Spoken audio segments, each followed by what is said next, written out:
In the freezing twilight of late December 1944, a terrifying reality dawned on Dwight Eisenhower, George Patton, and Field Marshal Bernard Montgomery. The relief of Bastogne was not the end of the battle, but the beginning of the slaughter. While the world celebrated the survival of the 101st Airborne, a far deadlier trap was snapping shut in the snow-covered Ardennes, where 50,000 German soldiers and hundreds of Tiger tanks were waiting to turn the Allied victory into a protracted bloodbath. This is not the story of a rescue. This is the story of the purification, the brutal, untold strategic chess game where Patton's aggression collided with Hitler's delusion and where the fate of the Western Front hung on a single, frozen corridor. The maps inside the Supreme Headquarters Allied Expeditionary Force told a deceptive story. To the untrained eye, the red line of the German advance had been halted. But to a strategist like Eisenhower, the situation remained critically unstable. The corridor that Patton's Third Army had punched through to Bastogne was razor thin, a fragile lifeline barely wide enough for a single supply truck to pass, and it was subjected to constant, withering artillery fire from German 88s positioned on the high ground. The Bulge itself was still a massive, jagged wound in the Allied line, a deep pocket packed with the elite remnants of the 5th Panzer Army, and as long as they remained there, they posed a lethal threat to the entire invasion force. Eisenhower knew that if the Germans regrouped, they could still sever the Allied line and drive toward Antwerp, turning the Ardennes into a graveyard for the liberation of Europe. George Patton, standing in his command post with a cigar clenched between his teeth, looked at the situation with the predatory instinct of a shark that smells blood in the water. He did not want to simply hold the line. He wanted to amputate the German army. His philosophy was simple, brutal, and loud. We have the enemy exactly where we want him. We can kill him. Patton demanded an immediate, simultaneous offensive from the north and the south to cut the Germans off at the base of the salient, trapping them in a pocket of steel and fire before they could escape back to the Siegfried Line. He paced like a caged tiger, his ivory-handled revolvers glinting in the dim light of the bunker, screaming at his staff that every second they waited was a second the Krauts used to dig in deeper. But warfare is never that simple. While Patton was screaming for speed, Field Marshal Bernard Montgomery, commanding the northern shoulder of the Bulge, was methodically stalling. Montgomery, calculating and cautious, refused to commit his forces until the logistics were perfect and the weather cleared, believing that a premature attack would lead to unnecessary casualties. This clash of egos, Patton's fire against Montgomery's ice, created a dangerous vacuum of time, a strategic pause that the German Field Marshal Walter Model desperately tried to exploit to save his army from total annihilation. The friction between the American blood and guts approach and the British methodical pace became a war within the war, leaving the common soldiers at the front to pay the price in blood and frostbite. Inside the German command bunker, the atmosphere was thick with the realization of impending doom. Walter Model, perhaps the Reich's most capable defensive tactician, knew the offensive had failed the moment Patton turned his army north. He sent urgent, coded messages to Berlin requesting permission to withdraw his panzer divisions to a defensible line behind the Rhine while they were still intact. He knew that the Ardennes had become a meat grinder that was consuming Germany's last strategic reserves. But the response from the Führer bunker was a delusionary order that sealed the fate of thousands. Hold every yard, no retreat. Hitler, isolated and increasingly detached from reality, believed that a miracle would still occur, ignoring the fact that his soldiers were out of fuel, out of food, and out of hope. This rigidity meant that the German tankers were forced to fight with their backs to the wall in a tactical nightmare. The feared King Tigers and Panthers, monsters of engineering designed for open steppes, were now clumsy giants trapped on narrow, icy Belgian roads, their tracks slipping on the frozen mud, their engines stalling in the sub-zero cold. They were no longer an invasion force, they were targets. Manteuffel, commanding the German forces in the center, threw the remnants of the Führer Begleit Brigade into the fray, not to win, but simply to buy time, turning the woods around Bastogne into a chaotic inferno of burning steel and shattered pine trees. The once mighty Wehrmacht was being reduced to a series of isolated, desperate blocking groups, fighting to the death in the shadows of the Ardennes. To understand the sheer ferocity of the purification phase, one must step into the boots of the average American infantryman from the 26th Yankee Division. The order that came down from 3rd Army headquarters was deceptively simple. Drive north to Houffalize. But executing it meant advancing across open, snow-covered killing fields where German heavy machine guns were camouflaged in white sheets, invisible until the muzzle flash tore through the gray mist. Every hedgerow became a fortress, and every frozen stream became an obstacle that had to be cleared with grenades and bayonets. The air was thick with the smell of cordite and the screams of the wounded, muffled by the heavy blanket of snow that covered everything in a deceptive white silence. The temperature dropped to near zero, freezing the lubricant in the M1 Garand rifles and turning the ground so hard that entrenching tools shattered upon impact. Soldiers stopped fighting for ideology and started fighting for warmth. They stripped coats off dead bodies, wrapped their feet in burlap sacks to prevent frostbite, and huddled in cellars while artillery shells pulverized the villages above them. This was the Winter of Iron, a war of attrition where progress was measured not in miles, but in frozen yards. Men lived in a constant state of shivering exhaustion, their eyelids heavy with sleep they couldn't afford to take, their hands so cold they could barely pull the trigger. Just as Patton began to build momentum for his northward push to close the trap, a new crisis erupted in the south that threatened to derail the entire Allied strategy. On New Year's Eve, in a final spasm of aggression, Heinrich Himmler launched Operation Nordwind, a secondary offensive into the Alsace region, designed to draw Patton's strength away from the Bulge and exploit the thin American lines. It was a desperate gambler's throw, aimed at creating panic in the Allied rear and forcing a political crisis between the Americans and the French. The German High Command hoped that by threatening Strasbourg, they could force Eisenhower to pull Patton's divisions away from the Ardennes, giving the trapped 5th Panzer Army a chance to breathe. The shock of the attack rippled all the way to Paris. Eisenhower, under immense pressure and fearing a breakthrough, seriously considered ordering a retreat from the city of Strasbourg to shorten his defensive lines. This proposal infuriated the Free French leader Charles de Gaulle, who saw Strasbourg as a symbol of French liberation. He threatened to pull French forces out of the Allied command if the city was abandoned. The political storm was immense, threatening to fracture the coalition at its most critical moment. Eisenhower found himself caught between military logic and political necessity, struggling to maintain the unity of the alliance while the Germans pounded his southern flank with fresh divisions. But amidst this chaos, George Patton refused to blink. He understood that Nordwind was a diversion, a bait he refused to take. When Eisenhower asked if he needed to halt his attack in the Ardennes to shore up the South, Patton's response was characteristically defiant. He trusted the outcome of the war to the destruction of the German army in the Bulge, not the defense of real estate in the South. He kept his eyes locked on the prize at Houffalize, pushing his 3rd Army divisions, the 35th, the 90th, and the 6th Armored, straight into the teeth of the German defenses, ignoring the panic on his flank. Patton knew that if he could break the German spine in the Bulge, Nordwind would collapse on its own. Field Marshal Montgomery finally unleashed the 1st Army from the north on January 3rd, intending to meet Patton in the middle. But just as the operation began, a blinding blizzard descended upon the Ardennes, a white curtain that grounded the Allied Air Force and reduced visibility to absolute zero. This weather neutralized the American advantage in air power and artillery spotters, forcing the battle back to the primitive basics of infantry combat. The white hell had returned, and it favored the defender. Montgomery's advance was slow, agonizingly so, as his tanks struggled to climb the icy hills, and his infantry were pinned down by hidden German positions that only revealed themselves at point-blank range. The fighting that ensued in early January 1945 was some of the most miserable of the entire war. Men fought with grenades and bayonets in snowdrifts waist-deep, their weapons jamming from the cold and their fingers turning black from gangrene. American tanks sliding uncontrollably on the ice were ambushed by German Panzerfaust teams hiding in the snowdrifts.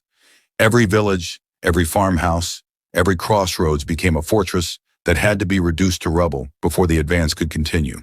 The sound of the screaming Mimes, the German rocket launchers, echoed through the valleys, a terrifying sound that broke the nerves of even the most battle-hardened veterans. Patton privately raged against the slowness of the northern advance, believing that Montgomery's caution was allowing the Germans to conduct a fighting withdrawal rather than being encircled. Every hour the trap remained open was an hour where German equipment slipped away to the east, tanks and artillery pieces that would have to be fought again on the Siegfried Line. Yet, despite the friction at the top, the pressure exerted by the sheer weight of the Allied advance began to crush the German pocket, compressing the chaotic mass of retreating units into an ever-shrinking kill box. The momentum was shifting, but the price of every yard was being written in the blood of men who just wanted to go home. By January 9th, the gap between Patton's forces in the south and the First Army in the north had narrowed to mere miles. But those miles were defended by the desperate remnants of the SS Panzer divisions, men who knew they could not surrender and fought with the ferocity of trapped animals.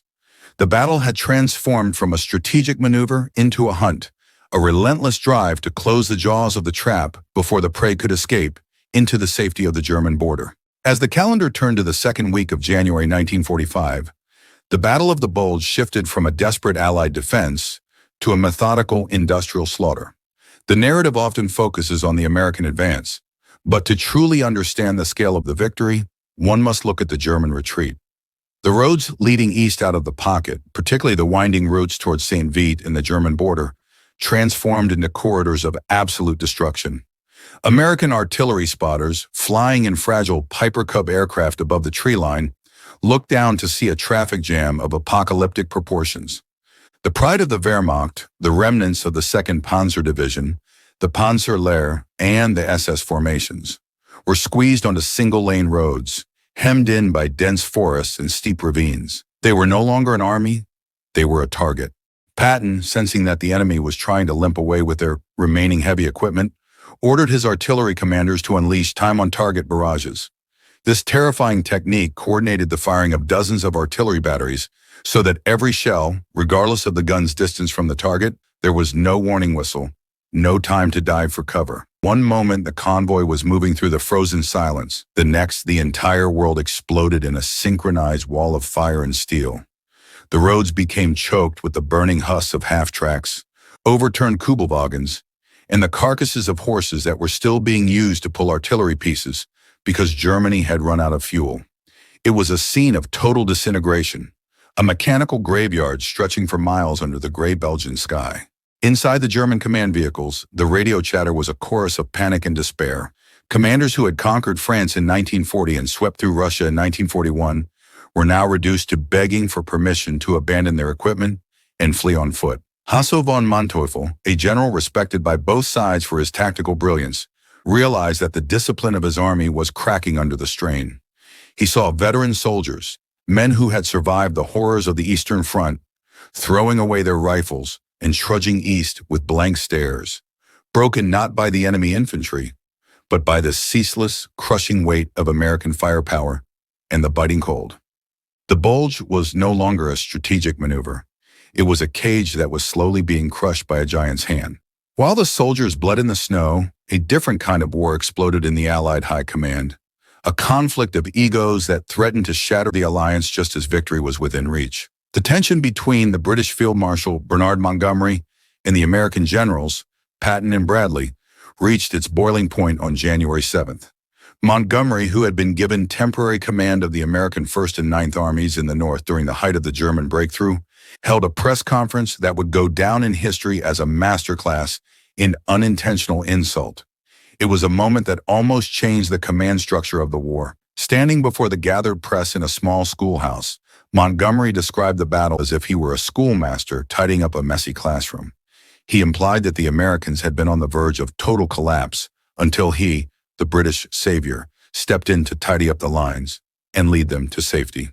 He barely mentioned Patton's miraculous drive from the south or the heroic stand of the 101st Airborne at Bastogne. When news of this press conference reached Omar Bradley's headquarters, the American general, usually the most level-headed of men, went silent with a cold, vibrating rage. Patton, never one for silence, exploded with a fury that shook the walls of his command post. He told his staff that if Eisenhower did not correct the record, he would resign his commission rather than serve under a man who claimed credit for American blood. Dwight Eisenhower was trapped in the middle of a political hurricane. He knew that Montgomery was technically a brilliant defensive commander, but his arrogance was a strategic liability that now threatened the unity of the entire Western Front. Eisenhower prepared a message to London that was essentially an ultimatum. Either Montgomery stops undermining my commanders, or the combined chiefs of staff can find a new supreme commander. It was the closest the Allies came to a total command breakdown during the entire war. Winston Churchill, realizing the gravity of the situation and the debt owed to American industrial and military power, had to intervene personally to soothe American tempers. He delivered a speech to the House of Commons that explicitly praised the brave American armies as the primary victors of the Ardennes, effectively forcing Montgomery into a silent, if temporary, humility. The alliance held, but the personal trust between Patton and Montgomery was dead, buried under the Belgian snow. Back on the front lines, the politics of generals meant nothing to the men of the 11th Armored Division pushing up from the south. For them, the war had taken on a darker, more personal edge. As they advanced through the recaptured territory around the crossroads of Malmedy, they uncovered the frozen evidence of German atrocities. Word spread like wildfire through the ranks about the Malmedy massacre, where SS troops under Jochen Peiper had gunned down 84 American prisoners of war in an open field. When American GIs found the frozen bodies of their comrades, hands still bound behind their backs with wire, their faces preserved in the ice, a cold fury settled over the army. The war was no longer about territory. It was about vengeance. The rules of war began to evaporate in the freezing mist of the high Ardennes. American units, normally disciplined about taking prisoners, began to show no mercy to SS troops. Encounters in the dark woods became fights to the death because the Germans knew they could expect no quarter, and the Americans had no interest in giving it. The fighting around the towns of Foy and Neuville was particularly savage. Here, the 101st Airborne, now supported by Patton's armor, went on the offensive to clear the high ground. They weren't just clearing a path, they were purging the forest of an enemy they now viewed as monsters. Major Richard Winters and the men of Easy Company watched as novice American tank commanders charged blindly into German traps, only to be slaughtered by hidden anti-tank guns. It was a brutal lesson in the cost of aggression. Patton, monitoring the casualty reports from his mobile headquarters, saw that his Third Army was losing as many men to the environment as to the enemy. Trench foot became an epidemic. Men's feet turned black and gangrenous inside their wet boots because they had no dry socks and no way to build fires without attracting mortar fire. Medical tents were overwhelmed with soldiers whose bodies had simply shut down from hypothermia. Yet Patton refused to halt. He drove his jeep to the very front lines, standing in the snow, yelling at convoys to keep moving, his sheer force of will dragging the army forward yard by agonizing yard. He was a man possessed, driven by the belief that any pause was a gift to the enemy. The geographic goal of the entire counteroffensive was the small, ruinous town of Houffalize. Sitting in a deep valley along the Orth River, it was the designated meeting point where Patton's Third Army, coming from the south, and Hodges' First Army, coming from the north, would finally clasp hands and close the trap on the remaining German divisions. By January 15th, the town had been pulverized into little more than a pile of bricks and timber by relentless Allied bombing. The Germans had turned every cellar into a machine gun nest, knowing that if they lost Houffalize, the Bulge would be severed in half, leaving thousands of their comrades trapped to the west. On the morning of January 16, 1945, a patrol from Patton's 11th Armored Division moved cautiously down a winding road toward the town center, their eyes scanning the jagged ruins for the silhouette of a panzer. At the exact same moment, a reconnaissance unit from the U.S. 2nd Armored Division, Hell on Wheels, approached from the north. There was a tense moment of hesitation as turret guns swiveled and fingers hovered over triggers, each side searching for a sign of the enemy. Then recognition broke through the tension. A green flare went up into the leaden sky. The engine roar of the Shermans changed from a combat growl to an idle purr as the realization hit they had done it. When the soldiers met in the middle of the ruined street, there were no speeches, no brass bands, and no parades. There were just filthy, exhausted men shaking hands, sharing cigarettes with trembling fingers, and looking at each other with the hollow eyes of men who had seen the abyss. They stood on a mountain of rubble that used to be a town, surrounded by the stench of death, cordite, and frozen mud. But the significance of that handshake was monumental. The Bulge was officially cut. The German army had been bisected. The great gamble of Adolf Hitler, the offensive he believed would win the war, had officially and catastrophically failed. With the link-up complete, the strategic map changed instantly. The German forces that had not escaped to the east were now trapped in isolated pockets, cut off from fuel, ammunition, and hope. The purification that followed was a mopping up operation, but it was no less deadly as the Germans fought for every bridge and crossroads to allow their surviving units to scramble back to the Siegfried Line. Patton turned his eyes immediately to the east, looking at the Dragon's Teeth, the concrete anti-tank fortifications that marked the border of Germany itself. He did not want to rest. He wanted to pursue the broken enemy across the border before they could regroup. To Patton, the Ardennes was just an obstacle on the way to Berlin. But as the smoke cleared and the blizzards finally began to abate, the cost of the Battle of the Bulge became horrifyingly clear. The United States Army had suffered over 75,000 casualties, making it the bloodiest battle in American history. The Germans had lost nearly 100,000 men, and more critically, almost all of their remaining tanks and aircraft. The Luftwaffe, which had made a brief surprise appearance on New Year's Day in a desperate attempt to regain air superiority, had been effectively wiped out as a fighting force. The snow in the Ardennes eventually melted, revealing thousands of bodies that had been buried by the drifts, a grim harvest that the local Belgian civilians would be cleaning up for years to come. George Patton wrote in his diary during these final days, reflecting on the carnage of pride and somberness. He had won his greatest victory, maneuvering an entire army 90 degrees in the middle of the most brutal winter in decades to strike a decisive blow.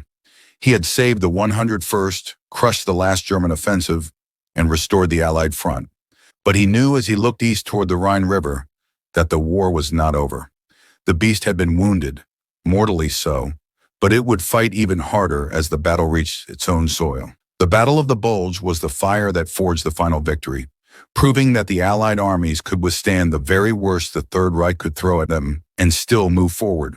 The road to the heart of the Reich was now open, and George Patton intended to be the first one to cross the finish line. If you were in Eisenhower's shoes during the command crisis of January 1945, would you have fired Montgomery for his press conference comments? Or was keeping the alliance together worth the insult to American generals? Let me know your verdict in the comments below, and don't forget to subscribe and hit the notification bell.